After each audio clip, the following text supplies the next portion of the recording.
과거에는 방금 말씀하신 것처럼 네. 교정으로 어느 정도 이동을 시키고 나서 또 이렇게 덮는 경우가 있었어요. 네네네. 예. 최악은 기껏 교정했는데 이를 또 깎아서 크라운 씌우는 경우예요. 이거는 최악이에요. 크라운을 바로 씌운다는 건 불규칙한 거를 크라운을 원래 교정을 안 하고도 바로 할 수 있어요. 근데 이 방법도 이를 깎으니까 단점인데 쓸데없이 교정이라는 치료를 하고 또 깎았잖아요. 최악의 치료 방법. 교정하고 크라운 하는 것은. 이거는 진짜 의사로서 이건 저는 솔직히 양심이 없는 치료법이다라고 생각을 하고 있어요. 예.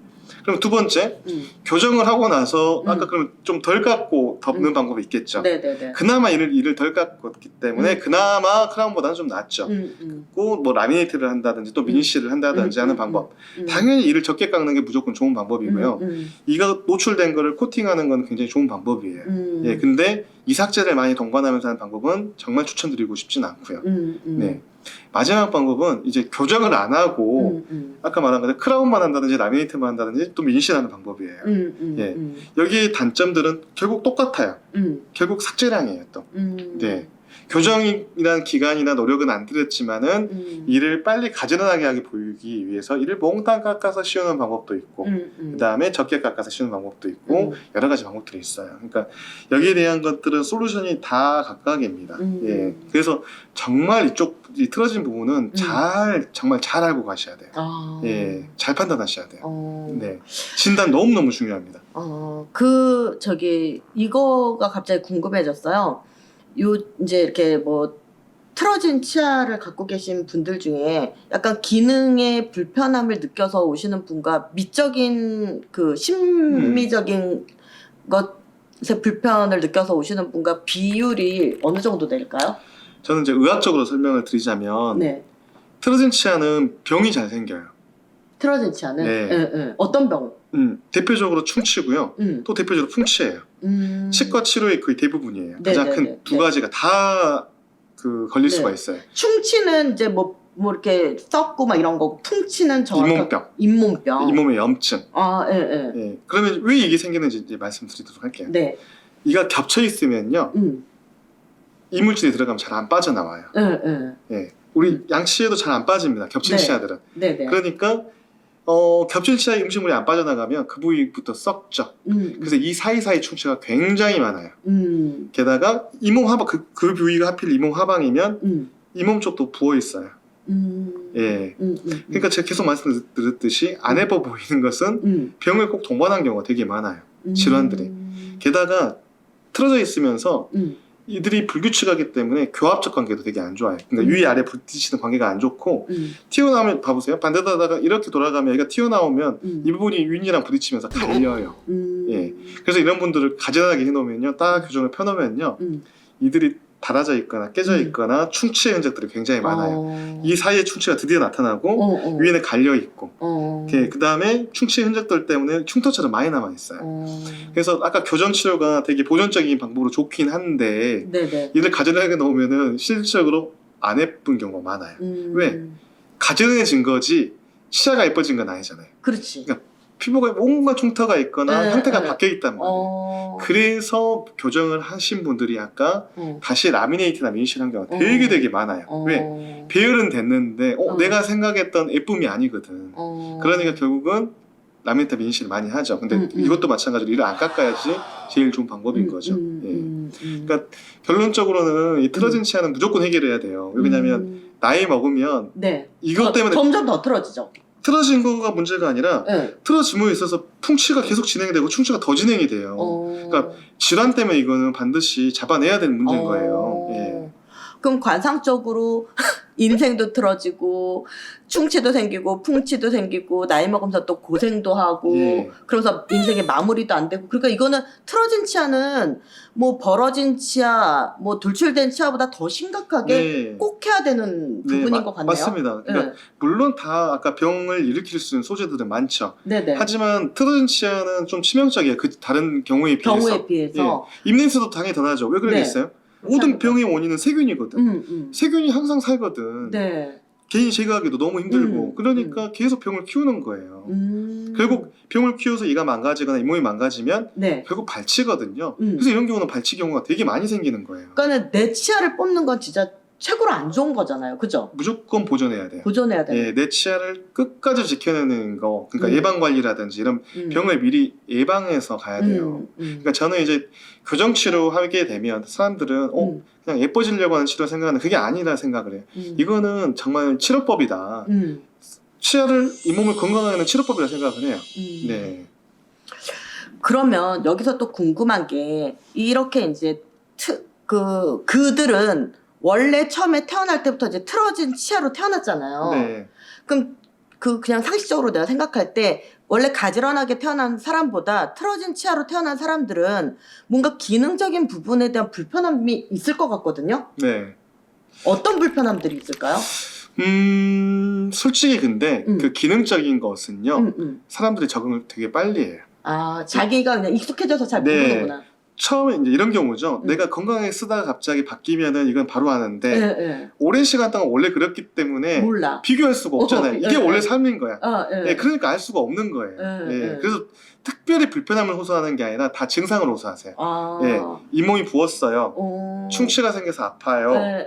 냄새가 나요라는 증상을 호소하는 거지 기능적으로 뭐 식사가 잘 안 돼요라든지 발음이 잘 안 돼요라는 말을 하지를 않아요. 근데 그 사람들은 못 느끼지만 의사 선생님이 말해줄 수 있는 그 틀어진 치아에 대한 불편함? 이건 있을 것 같아요. 그 사람들은 못 느끼는. 그렇죠. 의사 입장에서는 그게 바로 보이니까. 그런 것들. 진단하게 되고 하면은 거의 80~90%가 이 사이 충치가 거의 존재하세요. 그러면 일단 가지런한 치아보다는 이 틀어진 치아는 충치가 훨씬 많이 생길 수 있는 요소가 많다는 거고? 엄청 높습니다. 실질적으로 건강한 치아들은 충치가 잘 안 생겨요. 네. 어릴 때 충치가 좀 잘 생기는 편이긴 하지만 나이 먹으면 사실 충치의 진행 속도는 굉장히 느려지고 잘 생기지가 않아요. 유일하게 충치가 생기는 부위가 바로 이렇게 겹쳐있는 부위, 틀어져서 세균 끼는 부위, 이 사이사이 충치가 생기는 건데 바로 틀어진 치아의 경우가 바로 충치가 아주 많이 생기는 경우라 생각하시면 돼요. 그러니까 제가 생각해보니까 저는 이제 이렇게 치아가 틀어지진 않아서 뭐 치과를 갈 일이 그렇게까지 많지 않았는데 유난히 치과를 자주 가는데 맨날 치과를 충치 때문에 간다고 했던 친구들이 지금 떠올려 보니까 치아가 틀어졌었네요. 우리 알다시피 사탕 많이 먹으니까 충치 생긴다. 아니구나. 이거 아니에요. 이게 더 치명적이라 저는 생각해요. 단 거를 많이 먹고 캐러멜을 많이 먹고 사탕을 많이 먹는 것보다 틀어진 치아의 경우가 충치나 풍치에 이제 노출되는 경우가 훨씬 더 많다. 네, 원리를 이해하시면 되거든요. 방금 캐러멜은 치명적이에요. 캐러멜. 왜 그럴까요? 막 이렇게 붙잖아요. 붙어서요. 그러니까 단 거를 먹어도 다 떨어져 버리면 충치가 발생할 수가 없어요. 이건 뭐 어떻게든 잘 안 떨어져. 캐러멜이 붙어 있으니까 충치가 잘 생긴 거예요. 그러니까 캐러멜을 먹고 붙어 있는 걸 모르고 계속 놔두면 거기서도 충치가 생기는 거예요. 그러니까 아까도 마찬가지겠죠. 음식물이 껴서 안 빠져나가면 계속 진행하는 거예요. 그러면 틀어진 치아를 갖고 계신 분들은 캐러멜이나 젤리 같은 게 더 잘 안 떨어지기도 하겠네요. 무조건 그 빈 공간, 우리가 청소하더라도 이렇게 가재량에 정리가 있는 부위들은 쉽게 청소가 되는데 막 겹쳐있거나 이렇게 하는 경우는 그 구석구석 청소하기 힘들잖아요. 그런 원리로 생각하시면 이해하시기 편할 것 같아요. 너무 틀어진 치아 너무 재밌는데? 나 틀어진 치아 편 너무 재밌는 것 같아. 그래요? 왜냐면 사실 이제 치아가 틀어지신 분들이 정말 인생에 질서가 없거든요. 근데 중앙도 질서가 없습니다. 그러니까 그런데 본인들이 이제 인생에 질서가 없는지를 모르고 살잖아. 근데 치아의 기능적인 것까지 그러니까 너무 안 됐네. 여러분 치아 틀어지신 분들 당장 치과 가서 진단 꼭 받아보시길 저는 권해드립니다. 일단 충치랑 풍치가 생긴대잖아. 왜냐면 관상뿐만이 아니더라도 치아는 오복 중에 하나잖아요. 그죠? 맞아요. 그러니까 너무 재밌어요. 그래요? 치아편 이거 오래 해야 될 것 같은데? 사실 제가 계속 강조하는 게 예방, 관리, 보전. 이게 제일 중요하거든요. 치과는. 근데 증상이 항상 나중에 나타나기 때문에 오면 늦어 있단 말이에요. 근데 솔직히 치과 의사 입장에서는 나중에 오는 게 좋죠. 돈을 많이 버니까? 경제적으로. 요즘 내가 의사분들하고 컨텐츠 많이 하는데 돈 얘기는 꼭 들어가네.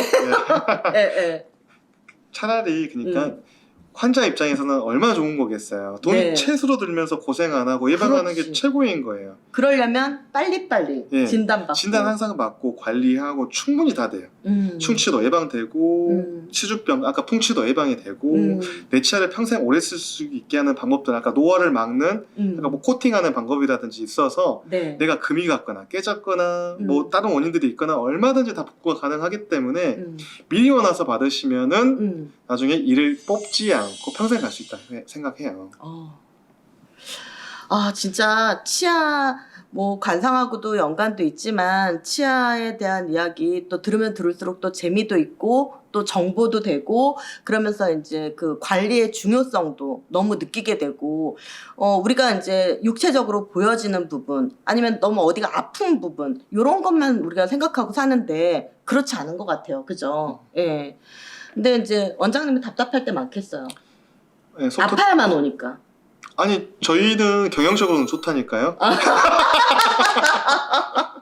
그럴 수도 있겠다. 네, 근데 계속 당부를 하는 겁니다. 네네. 네. 그러니까 제가 항상 강조하는 안타까우니까. 저는 이제 모든 게 치료가 치과 치료가 제 가족들한테 치료를 한다는 생각으로 해야 한다 생각을 해요. 왜냐하면 네. 어떻게 내 가족한테 하는 치료가 다르고 환자한테 하는 치료가 다를 수가 있겠어요. 그렇죠. 예. 맞아요. 이게 이치가 됐을 때 진정한 치료라 보거든요. 그러니까 의사로서는 솔직히 예방관리학 계속 말하는 그쪽으로 가서 이게 보존하는 게 최선인 거예요. 예. 여러분 이렇게 양심적이고 그 환자를 내 가족처럼 생각해 주시는 꼭 의사 선생님하고 진단하시고 또 이렇게 이제 좀 추적 관찰하시고 그러면서 치아 관리 잘 하시고요. 그러면서 좀 가지런한 치아로 좀 교정 보완하셔서 여러분 인생도 좀 질서를 잡고 그러면서 좀 계획되고 그러면서 내 인생에 고생을 하지 않는 그런 삶을 사셨으면 좋겠습니다. 다음 편에는 잇몸이 너무 내려온, 예, 잇몸이 많이 드러난 그 부분에 대한 이야기를 좀 해볼까 하거든요. 네. 예, 다음 편에도 또 재밌게 이야기해 주시면 좋을 것 같아요. 자, 오늘은 여기까지 하겠습니다, 여러분. 안녕. 안녕.